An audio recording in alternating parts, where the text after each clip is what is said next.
अगं काय सांगावं माझ्या तुकोबाचा संसार, एका लुगड्यावर संसार केला ह्या बाईनं त्यांचा, एका लुगड्यावर. एवढ्या जागीरदाराची पोरगी, अहो तुकोबानं तेही ठेवलं नाही. दारात एक मुलगी आली 22-23 वर्षाची असेल, हातात लेकरू होतं. जगद्गुरु तुकोबारांना म्हटली, तुकोबा पंचकृषीत नाव ऐकलं तुमचं, संत आहात म्हणे तुम्ही, फार मोठं मन आहे म्हणे तुमचं, देहूला जगवलं म्हणे तुम्ही.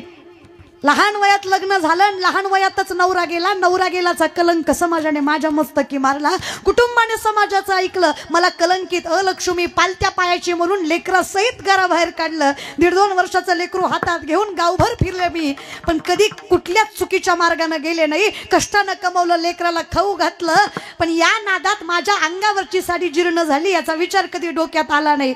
लेकराला एवढंच शिकवलं, स्वाभिमानाची शिळी भाकरी सुद्धा लाचारीच्या पुरणपोळीपेक्षा जास्त समाधान देते. खायचंय तर कष्टाने खा, कुणाच्या लाचारीचं कधीच पदरात घेऊ नकोस. पण हे सगळं सांगताना स्वतःचा पदर फाटला. तुकोबा, समाजाला बाईच्या पोटाची धग दिसत नाही, पण फाटलेल्या पदरातनं उघडं पडलेलं अंग मात्र प्रत्येक जण नजर भरून बघतो. माझं पोट भरलंय की नाही हे कधी कुणी विचारलं नाही, पण पोट भरण्यासाठी चुकीच्या मार्गाने येतेस का हे मात्र प्रत्येकानं विचारल्याशिवाय सोडलं नाही. फार कष्टानं जगले तुकोबा. तुम्ही भाऊ आहे म्हणे, आई आहे म्हणे, बाप आहे म्हणे, संत आहे म्हणे, तुमच्याकडे काही सुद्धा तुम्ही मागणार नाही याचा विश्वास आहे, म्हणून असेल साडी घरात तर टाका या बहिणीच्या पदरात. तुकोबांनी कणगीवर वाळू घातलेलं लुगडं, जे आवल्या मातीचं एकच होतं, आणि आवली माता त्या कणगीच्या बाजूला आंघोळ करत होत्या. हडकायला घातलं होतं ते पुन्हा तसं नेसायचं होतं. विचार नाही केला, तेच लुगडं वळलं आणि ह्या माय माऊलीच्या पदरात टाकलं. हाही विचार केला नाही की आता आपली बायको काय नेसून बाहेर. कसं आम्ही संत म्हणू नये सांगा. स्वतःचा संसार उघड्यावर टाकून पुढच्याच्या संसाराची लाज राखायचं सामर्थ्य ज्यांच्यात आहे ते पांडुरंगापेक्षा कमी तरी कसे, आणि आम्ही त्यांच्याकडे दुःख मांडू तरी कसं नाही. वाहे माऊलीचे कळतं की हो त्यांना, आणि त्यांनी संसार राखावे, त्यांचा संसार उघड्यावर पडावा, जगाच्या मालकाला कसं मान्य होईल. एवढं अधिकारी व्यक्तिमत्व तुकोबांचं. त्यांची बायको ती धोतर नेसलं तुकोबाचं आणि बाहेर पडली. अशा बाईच्या पायाची धूळ माझ्या मुखाला लागावी म्हणून एवढा अट्टहास केला नाही तर काय गरज आहे सांग बरं मला. सांगा ना तुम्ही, काय चुकलं विठ्ठलाच, आणि सांगा काय ताकद असते बायका. विठेवरच्या मालकानं अधिकार दिला. जिजाऊचा काटा विठ्ठलानं काढला, तुमचा आमचा काटा लोकांनीच काढला. आपलं घरानं काही देवापर्यंत पोचूच दिलं नाही कोणी. घराने तुम्ही समाजाचं चांगलं, देव करेल तुमचं. काहीतरी दुसऱ्यासाठी जगून बघा, किती समाधान मिळतं. आणि दुसऱ्यासाठी जगलात की तुमचा संसार विठेवरचा मालक सांभाळतो, हे विश्वासानं सांगतो संत. तुम्ही फक्त दुसऱ्या करा कधीतरी विचार, काय होतं, काय फरक पडतो दादा. पण हे बोलायला सोपं आहे, करायला अवघड आहे दादा. लोक नावं ठेवायला एक नंबर आहे. किती करावं तुम्ही, किती करा, काही करा आयुष्यात. माय माऊली आपलं तर लय अवघड. संसार केला तरी वाईट आहे, नाही केला तरी वाईट आहे. बोलली तरी वाईट आहे, नाही बोलली. हसली तरी वाईट आहे, नाही हसली.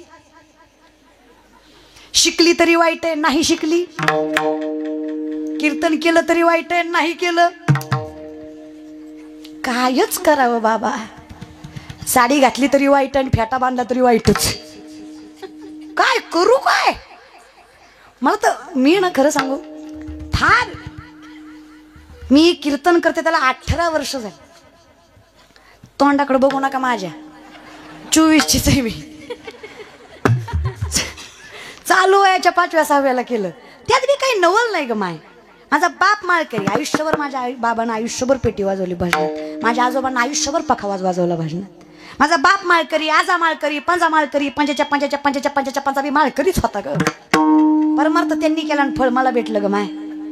त्यांनी परमार्थ केला, आवड त्यांना होती, आम्हाला आपोआप लागली माय. काही लागलं नाही आम्हाला. माझ्या वडिलांची निराशी का देवा तुझी चरण सेवा पांडुरंगा, काही नाही, सगळं ऐकतंय बघा माय. तो लय सण लय चांगलं आहे तेवढं, वाईट आहे तेवढंच. पण आयुष्यात एक मात्र कळलं, प्रामाणिक राहायचं तर स्वतःशी. समाजाशी नाही, जे आहे ते समाजासमोर मांडायचं. मी फारच सात्विक आहे, मी फारच संत आहे, अशी आहे बाबा. सामान्य आहे, संसारिक आहे, आईबापाची लेक आहे, बहिणीची बहीण आहे, भावाची बहीण आहे, आपलीकडे काही नाही, सामान्य. खूप संकट वाटायला यावे, खूप दुःख पदरात पडावं, लोकांनी इतका त्रास द्यावा की सहन होऊ नये. त्या दिवशी कळावं, जोपर्यंत विठेवरच्या मालकावर विश्वास आहे आणि स्वतःशी प्रामाणिक आहे, एक दिवस असा येईल जी लोक अपमान करतायत तीच लोक सन्मान केल्याशिवाय राहणार नाहीत. तो दिवसही आणायची ताकद मनगटात पाहिजे. काही नाही लागत, मिठी पडली त्याला म्हणायचं मागे पुढे उभा राहे, आली आग हात, तू बघ बाबा काय असेल ते, तुका मने घालू तयावरी, वाहू हा संसार, मला फक्त तुझ्याविषयी प्रेम आहे, आपण दुसरीकडे कुठं जाणार. हा एवढं मात्र पाहिजे. दृष्टी न फिरे तुझ्याशिवाय दुसरं आवडता कामा नाही, तू आणि तू. बरं किती देखण्यास दिला शंकराचार्याचं वर्णन आहे बघा. अधरम मधुरम वदनम मधुरम नयनम मधुरम हसितम मधुरम हृदयम मधुरम गमनम मधुरम मधुराधिपति हिरण्यम मधुरम अधरम मधुरम वदनम मधुरम नयनम मधुरम हसितम मधुरम.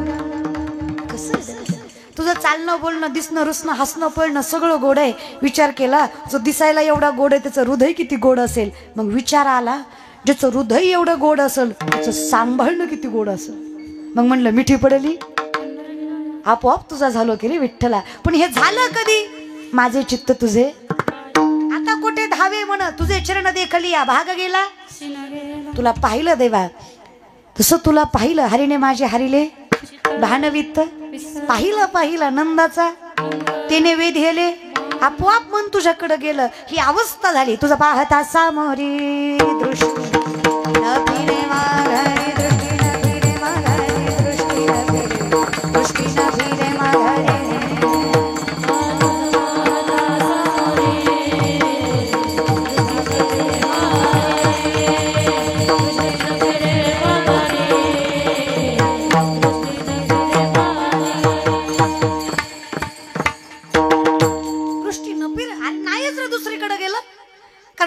सगळ्यात आपट चंचल कशामुळे, सगळ्यात बेकार आहे ना. विवेकाते भुलवी संतोषाशी चाड लावी, बैसीची तरी हिंडवी दाही दिशा. विवेकी माणसाला विवेकी बनवतो, संतोषाला चाड लावतो, बसल्या जागी फिरत होते कोण आहे, मन आहे. पण तुला पाहिलं आणि सगळ्यात पहिल्यांदा मनच तुझं झालं. आता काही उरलं नो हे सारिता, मन गेलं म्हणजे मी आपोआप, मी कुठेही असू दे माझं मन कुठे आहे, माझे चित्त तुझे, माझं मन तुझ्या जवळ आहे ना. आपोआप मिठी पडली. शरीराची गरज नाही ना, आत्मा परमात्म्याशी संलग्न झाला ना. आत्मा निर्गुण निराकार, न्यायशास्त्र सांगतो आत्म्याला कुठलं रूप नाही.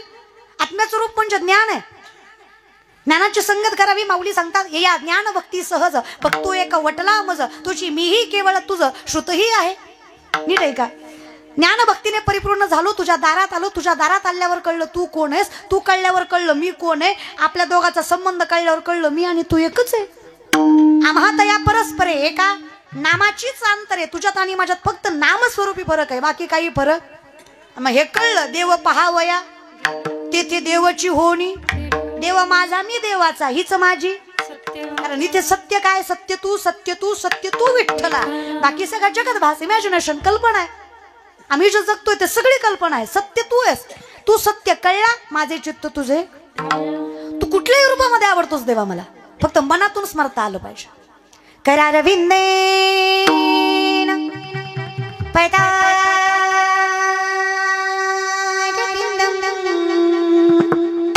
मुखारविंदे विनिवेशयन्तं वटस्य पत्रस्य पुटेशयानं शयानं बालं मुकुन्दं मनसा स्मरामि.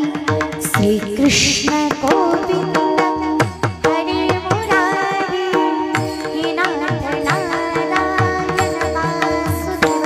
बोला श्रीकृष्ण गोविंद हरे मुरारी, हे नाथ नारायण वासुदेव.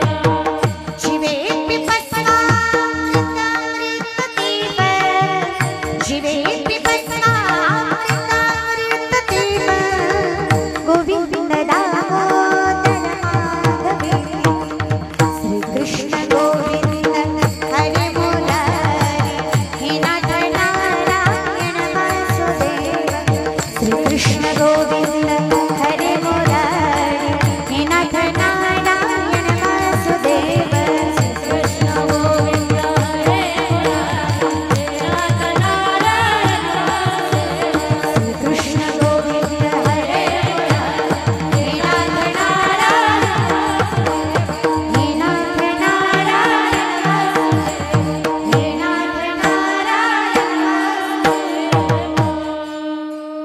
जेव्हा तुझा अधिकार कळला, त्याच्यात तुझ्याशिवाय कोणीच सामर्थ्यवंत वाटलं, आपोआप तुझा झालं. आपोआप. काय स्वरूप आहे देवा तुझं. हा, प्रेम पाहिजे रे, इतकं निस्वार्थी पाहिजे. 70-75 वर्षाची म्हातारी दारात कृष्णाची रांगोळ काढत होती. प्रेमाची प्रचिती करायला उद्धवाला देवानं गोकुळात पाठवलं. त्यानं बघितलं काय सुंदर रांगोळी काढली. उद्धवाने विचारलं, आई काय गोड देव काढला हो, एवढा भारी देव काढायला जमलं कसा. अहो हात थरथर कापतात तुमचे, दिसत नाही तुम्हाला, एवढं वय असताना एवढी सुंदर रांगोळी. त्या आजीनं सांगावं, काय सांगावं उद्धवा, रोमा रोमात बसला रे तो. त्याला पाहिलं आणि आपोआप त्याची झाले. डोळे झाकून हात फिरवला तरी त्याचाच चेहरा उमटतो बघ. इतकं प्रेम, इतका आवडतो. दृष्टीनं फिरे, मिठी पडली, त्याची झाले रे, त्याची झाले आपोआप उद्धवा. एवढं प्रेम म्हणे. मग देवाची रांगोळ चुकली. म्हातारी म्हणली, शक्य नाही. चुकली? काय चुकलं रे उद्धवा? माझा कृष्ण चुकला, माझ्याकडून चुकला. शक्य नाही रे उद्धवा. अहो आई, फक्त प्रेम असून चालत नाही, ज्ञानही लागतं. पाय नाही काढले तुम्ही देवाला. देवाला पाय नाहीत का? कृष्णाला आहेत ना हो उद्धवा, पाय आहेत की देवाला. पण पाय होते म्हणून तर मला सोडून मथुऱ्याला गेला. तिथं त्याचे पाय धरणं माझ्या हातात नव्हतं रे, पण रांगोळ मी काढली उद्धवा. यात जर मी देवाला पाय काढले आणि इथून गेला तर कुणाकडे बघून जगू रे उद्धवा. म्हणून रांगोळीत पायच नाही काढले बघ उद्धवा. खरं सांगा, रांगोळीतला देव जाईल का? पण देव जाऊ नये म्हणून जिने रांगोळीत पाय काढले नाही, तिचा भाव काय असेल. माझे चित्त तुझे, ती आहे तर गोकुळात, पण तिचं मन कुठे? भगवंताजवळ आहे. मिठी पडली, कृष्णार्पण आहे तिचं मन. असं प्रेम पाहिजे रे. देवाला पाहावं त्याचं भाव. बरं काय देव आहे. ती गवळणदाशी देवाला भक्तीनं वर्णन करते. देवा काली काली आले को,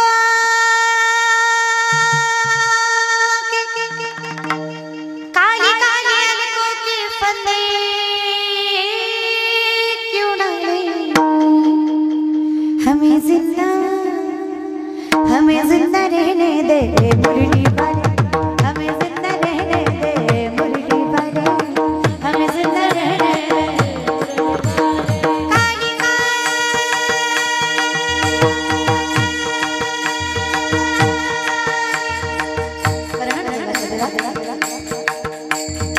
ते पिवळा पितांबर डोक्याला मरपूस ते सावळं स्वरूप तुझं समोरून ये ना.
मीराबाईंनी तर कधी पाहिलाही नाही. ती मीराबाई म्हटली, ज्या दिवशी दिसशील ना मी नसेल, काय स्वरूप असेल तुझं. श्याम सावरे मेरे श्याम सावरे, श्याम सावरे मेरे श्याम सावरे, जाने कब होगा वो नजारा, तुझे मिल जाए सारी दुनिया छोड़ दूं, कुछ मांगो नहीं दोबारा, तुझे मिल जाए, तुझे मिल जाए, तुझे मिल जाए, तुझे मिल जाए, तुझे मिल जाए सारी दुनिया छोड़ दूं, छोड़ दूं, कुछ मांगो नहीं दोबारा.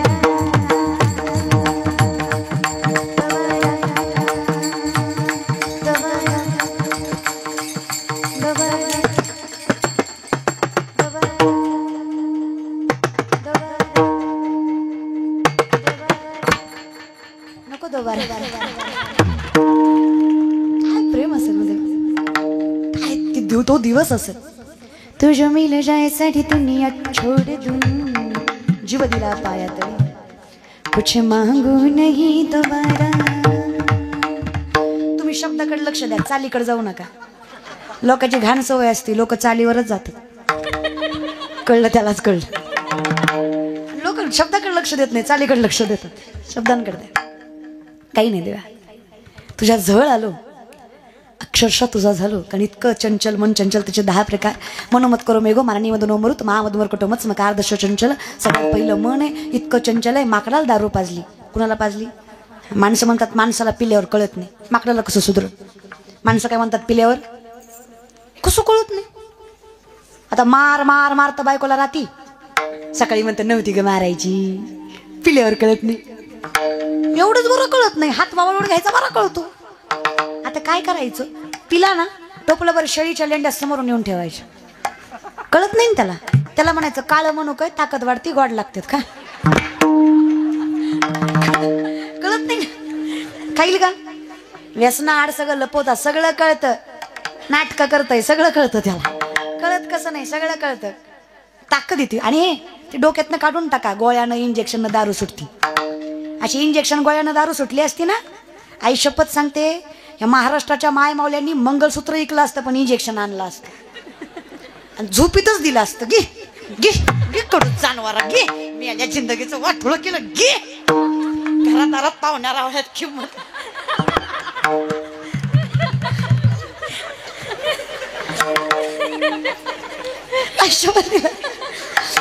मला कीर्तन झालं की म्हणतात, ताई त्यांना सांगा हो, ते लय पियत आहे. अरे ते संताचं ऐकत नाही, आपलं काय ऐकणार आहे. संगत एकदा चुकीची लागली की माणूस कुणाचं ऐकत, ते मन तयारच होत नाही. भगवंताने स्वतःच्या रथात बसवलाय कर्णाला आणि गंगेच्या किनारी नेऊन सांगितलं, अरे येड्या गाबाळ्याचा नाहीस तू, कान उघडून ऐक, सूर्याचा मुलगा, तुला आंधळ्याच्या पोराशी मैत्री शोभते का करणा. अर्जुना इतका अधिकार आहे तुझा, आणि कशामुळे अशा अधर्माच्या संगतीला लागलायस. कर्णानं सांगावं, काय सांगावं कृष्ण तुम्हाला, सगळं ऐकलं मी, तरी पण मला वाटतं संगत सोडू नये दुर्योधनाची. फार मोठ्या मनाचा दिलदार दुर्योधन आहे. एवढं सांगूनही कर्णानं देवाचं ऐकलं. आता तुम्ही माझं कान देऊन ऐका, संगत याला म्हणायची जी देवाचं सुद्धा ऐकू देत. आपल्यासारख्याचं काय ऐकू देणार आहे. हा, एवढं अधिकारी व्यक्तिमत्व देवाचं ऐकत. संगत रे. विश्वातले 2 नंबरचे विद्वान आहेत द्रोणाचार्य. 1 नंबरचं विद्वान दशरथ राजा. 2 नंबर विठेवरच्या मालकांना ज्यांना गुरु मानावं, त्यांच्या चरणाला हात लावून रथात बसवा, एवढा अधिकार ज्या द्रोणाचार्याचा. त्यांचा मुलगा संगतीनं वाया गेला. त्यांच्या मुलाचं नाव अश्वत्थामा. संगत दुःशासनाची, जयद्रथाची, इन्मिकाची, शकुनीची, दुर्योधनाची असल्याच्या संगतीनं विश्वाचा मालकाचा गुरुचा असणारा पोरगा अधर्मानं जोगतो, वाईट कर्मात साथ देतो. म्हणून म्हणलं देवा हे नगच पाप पुण्य उग मिठी पडली, खरं खोटं नकोच. तू माझा मी तुझा, ह्याच्या पलीकडे काही भानगड नकोच बाबा. दृष्टी न फिरे, चुकीच्या ठिकाणी नकोच मन जायला. तुझ्या ठिकाणी आलं माकडाला दारू पाजली, कुणाला पाजली? दारू पाजल्यावर ही चुचावला, कुणाला? ही चुचावल्यावर भूत लागलं. माकड किती पळण. मर्कटो सुरापानम यत्र वृश्चिक दंशनम तन्मध्ये भूत संचारो यद्वा भविष्याते. एवढं चंचल माकड होईल ह्याच्यापेक्षा 100 पटीनं चंचल मन आहे. पण देवा जसं तुला पाहिलं, माझे चित्त तुझे पाया मिठी पडली पंढरी राया, मिठी पडली पंढरी राया, मिठी पडली पंढरी राया. माझे चित्त तुझे पाया मिठी पडली पंढरी राया, मिठी पडली पंढरी राया, मिठी पडली पंढरी राया. मन गेलं, आता कोण राहिलं? नामस्वरूपी शरीर, ज्याचा काही फायदा. कारण मन जिकडे गेलं तेचकडे नाही जरी गेलं तरी ते कुठे. आता तुम्ही इथं बसलाय, मन इथं नाही, काय फायदा आहे का शरीराचा? निम्या बायका तर घरात असत्याल, संपत आलंय. आला असेल का? जेवला असेल का? काय म्हणतो गेल्यावर? निम्या बायकाचं एवढं चालू असेल डोक्यात. अहो चालू कीर्तनात एक बाई अशी करीत होती. म्हणलं काय करते माय? म्हणली कुलूप लावलंय, वडून बघते इथं. काय पण गत आहे, असली जिंदगी झाली हो आपली. काय सांगायचं तुम्हाला. त्याच्यामुळं थोडं आपलं आम्ही बाबा मनाचा जिकडं मन ह्याचा काही फायदा, ते तुझ्या ठिकाणी आलं. आता नोहे सारिता माऊली हेच सांगतात बघा. ती लवणाची कुंजरे सुदली या लवण सागरे, नोहेची माघारे प्रतिजेवी. 12 फुटाचा मिठाचा हत्ती केला, सागरात नेला, 3 तास धुतला, माघारी आणला. तुम्ही हे का? कशाचा हत्ती येतो? कुठं नेलाय? काय केला? येईल का? मीठ निर्माण कुठून झालं? मग पाण्यात गेल्यावर काय झालं? देवे दिला. ज्या दिवशी कळलं त्या दिवशी देवाजवळ गेलो की मी राहिलो. नोहे सारिता. आता कोणी वेगळं करू शकत नाही. लवण मीठ लवण मिळविता. तीच माऊली म्हणतात ती लवणाची कुंजरे, कुंजरे म्हणजे हत्ती. ती लवणाची कुंजरे सुदली या लवण सागरे, नोहेची माघारे परती जेवी. अगदी अवस्था तशी होते. मग मला सांगा हे गेलं काय आणि राहिलं काय? तुका म्हणे एक मरणीची उत्तमची उरे. 16.5 वर्षाची कानोपात्रा वेश्येची पोरगी ज्ञानोबरायांच्या वचनावर पंढरीच्या गाभाऱ्यात जाऊन नाचते. बिदरचा राजा त्याची नजर तिच्यावर जाते. अहो बिदरच्या राजानं बोलवावी, तिनं येऊ नये, सैनिकानं पाठीमागं लागावं, जीवाच्या आकांतानं कानोपात्रेनं पळावं, विटेवरच्या मालका चरणावर मस्तक ठेवावा. अहो महाराज वेश्येची म्हणून समाजानं कधी पायरी चढू देऊ नये, तिला विटेवरच्या मालका चरणावर मस्तक ठेवायचा अधिकार मिळावा. तिनं सामर्थ्यानं विचार करावा. आता जर मी लांब गेले तर पुन्हा जवळ येऊ शकत नाही, समाज येऊ देणार नाही. त्याचा आणि विठ्ठलाचं एक स्वरूप व्हावं. कान्होपात्रेनं एका क्षणात पांडुरंगाच्या चरणावर देह सोडावा, जीव दिला पाया तळी. देवानं तरी काय कमी केलं? अनंत ब्राह्मणाच्या स्वप्नात येऊन सांगितलं माझ्या लेकीनं देह सोडलाय माझ्या चरणावर, आज्ञा आहे माझी, तिची समाधी माझ्या गाभाऱ्यातच पाहिजे. आज पंढरीच्या गाभाऱ्यात कान्होपात्रेची समाधी आहे. विचार करा ना, ज्या लोकांनी जिला स्वीकारलं नाही, आज विठेवरचा मालक तिची गाभाऱ्यात समाधी बांधतो. आजही कधी पंढरपूरला गेलात, लाईनीनं दर्शन घेतलं, तुम्हाला एक झाडाची फांदी आडवी लागते. ती फांदी कान्होपात्रे समाधीवरचा वृक्ष आहे, त्याला मस्तक लावल्याशिवाय जाता येत नाही. नामदेवराय म्हणले देवा तुझ्या दर्शनाला आलो, हिला का मस्तक लावायचं? कोण छाटछूट पोरगी? तुझ्या आधी हिचं का दर्शन घ्यायचं? भगवंतानं सांगावं नामा माझ्या चरणावर देह सोडला म्हणून मस्तक लावायचं नाही. देह सोडला पण ज्ञानोबरायांचं वचन मोडलं नाही म्हणून मस्तक लावायचं. काय अधिकार असतो दादा? जर विठेवरच्या मालकाच्या गाभाऱ्यात वेश्येच्या मुलीला समाधी मिळत असेल तर मी काय म्हणते, संसारिक आहे आपण, काय हरकत आहे? जीव दिला. एवढा समर्पक पाहिजे की काही झालं तरी तुझं नामचिंतन सोडणार, जीव देईल पण परमार्थ सोडणार. असा पाहिजे तर देव मिळतो. कोरोनात ज्यानं माळा काढून अंडी खाल्ल्या त्याला काही शक्य नाही. तसल्या भामट्याला आंध्रात नेऊन हाणला पाहिजे. तुझं कसं म्हणजे तू माणूस आहे का? तुला जर देवावर विश्वास नाही, तू परमार्थ करतो कशाला? सोपी गोष्ट आहे. काळाचे ही काळ लढीवाळ विठ्ठलाचे. कशाने येते महाराज? काही नाही, फक्त मुखात नाव यावं, विश्वास आपोआप येतो. काय करावं? काही नाही म्हणे, फक्त आणि फक्त हरिमुखे सदा नामघोष करू, तेने सदा चित्ता सर्व सुख ल्यालो. आपोआप आनंदाचे डोहे आनंद तरंग आनंदाची अंग आनंदती. फक्त भजन विठो पाय राखो माय.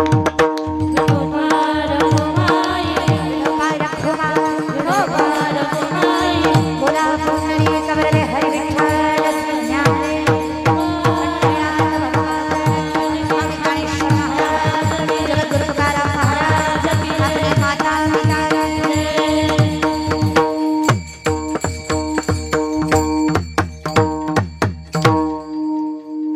सामर्थ्याने जीव घाण टाकू पण तुझं नामचिंतन सोडणार नाही, एवढी ताकद ज्यांच्या परमार्थात आहे, अवस्था त्यांची आहे. नोहे सारिता म्हणून आम्ही म्हणतो तू किता तुलनीसी ब्रह्म तुकासी आरे, मनोनिरामीश्वर चरणी मस्तक ठेवी, आरती तुकाराम. ज्या मातीहून चालवती माती विठ्ठल विठ्ठल म्हणते, ज्या दगडाला हात लावावा तो दगड पांडुरंग होतो, ज्या माणसाकडे बघावा तो माणूस विठ्ठलमय होतो. तुकोबाराय कीर्तन करायला लागले, मृत झालेला मुलगा उभा टाकून नामस्मरण करतो. एवढी ताकद ज्यांच्या शब्दात आहे, तो पांडुरंगाचा अवतार समजून आम्ही त्यांच्या गाथ्यांच्या वचनावर चालतो. एवढा अधिकार मिळतो फक्त आणि फक्त दृष्टीनं फिरे विश्वास असल्यावर. मंथोनी नवनीता तैसे घे वाया व्यर्थ कथा सांडी मार्ग. अगदी सामर्थ्याने चालू असला नामस्मरण सोहळा. आज स्त्री सप्ताह म्हणू शकतो आपण. त्याचा दुसरा दिवस, त्यानिमित्ताने माझ्याकडे ही सेवा आली. परम भाग्य समजते रेणुकाताईंच्या माध्यमातून, त्याचबरोबर आमचे गुरुबंधू पुरुषोत्तम दादांच्या माध्यमातून ही सेवा माझ्याकडे आली. तुमच्या भागाचं, तालुक्याचं, महाराष्ट्राचं वैभव असणारे पुरुषोत्तम दादा पाटील, त्यांच्या माध्यमातून ही सेवा माझ्याकडे आली. त्यांचेसुद्धा मनस्वी आभार मानते. आणि अख्खा पूर्ण भागच अगदी कुटुंबाप्रमाणे आहे. फक्त सेवेपुरतंच नाही तर कौटुंबिक सुद्धा ज्यांच्याशी सगळ्यांशी नाती आहेत, अशी सगळी मंडळी आहे. त्यामध्ये आमचे श्यामदादा असतील, श्यामदादा इसरुळकर असतील, त्याचबरोबर आमचे राजेंद्र दादा असतील, अगदी गोड कुटुंब ज्यांचं, त्यांचेसुद्धा मनस्वी आभार. आमचे हनुमान महाराज असतील, अगदी वाईट काळापासून जे सामर्थ्याने सोबत आहेत, त्यांचेसुद्धा मनस्वी आभार. सगळी सगळी सगळी सगळी मंडळी, तुम्ही सगळे मायमाऊल्या इथं सामर्थ्याने उभा आहात. साष्टांग दंडवत आहे लिखीचा तुमच्या चरणावर. तुमच्यामुळे या मंडपाची शोभा आणि वैभव दोन्हीही सामर्थ्यवंत घडतंय. चरणावर साष्टांग दंडवत आहे तुमच्या. अगदी सामर्थ्याने तुम्ही इथं उभा आहात. एवढी ताकद माऊलींनी तुमच्या पदरात टाकावी, एवढं सामर्थ्यवंत तुम्हाला घडवावं. विनेकरी आई असतील, सगळ्या मायमाऊल्या असतील, चोपतार दादा असतील, मनस्वी आभार. अगदी गोड सुंदर सृष्टीमध्ये दादा असतील, त्यांचे मनस्वी आभार. उपस्थित सर्व मायमाऊल्या पुरुष मंडळी सगळ्यांच्या साष्टांग दंडवत. त्याचबरोबर अगदी गोड पखावा चन्नी वाजवला असे आमचे गोकुळ दादा, नागेश दादा असा, ते गोकुळ काल होते, नागेश दादा असा सुंदर पखावा ज्यांनी वाजवला. अगदी गोड शिवनिर्मित असणारा मृदंग तांडवासारखी वाजवायची ताकद ज्यांच्या बोटांमध्ये आहे, असे नागेश दादा, चरणावर साष्टांग दंडवत या बहिणीचा तुम्हाला. सगळे उपस्थित महाराज मंडळी, कीर्तनकार मंडळी, अगदी गोड सुंदर, अगदी गोड ज्यांचं गायन आहे अशा आमच्या मंगलताई, गोड स्वभाव आहे. त्याचबरोबर आमच्या राणीताई, या बहिणी तर आहेतच, मैत्रिणी तर आहेतच, सहसंगिनी तर आहेतच, पण त्याचबरोबर कलेसोबत त्या कलेला जपायची नम्रताही त्यांच्यामध्ये आहे. चरणावर साष्टांग दंडवत तुमच्या. त्याचबरोबर माझ्यासोबत आलेल्या दोघी असतील, श्रद्धा असेल, जय असेल, दोघींचे मनस्वी आभार. सगळे खारीचा ना खारीचा वाटा ज्यांचा या संकीर्तनामध्ये आहे, एवढंच सांगते. मग ती ऐकण्याची सेवा असू द्या, कष्ट करण्याची सेवा असू द्या, कुठली असू द्या, खारीचा ना खारीचा वाटा ज्यांचा या संकीर्तनामध्ये आहे, तो विठेवरचा मालक त्यांचं कल्याण केल्याशिवाय सोडणार नाही, हा व्यासपीठावर विश्वास देते. तुम्हाला सगळ्यांचे मनस्वी आभार. सगळे कॅमेरे दादा, तुम्हाला सगळ्यांचे मनस्वी आभार. काही चुकलं असेल क्षमा, बोलताना 5 मिनिटं उशीर झाला, क्षमस्व. तुम्हाला सगळ्यांचे मनस्वी आभार आणि सेवेला विराम. ज्ञानेश्वर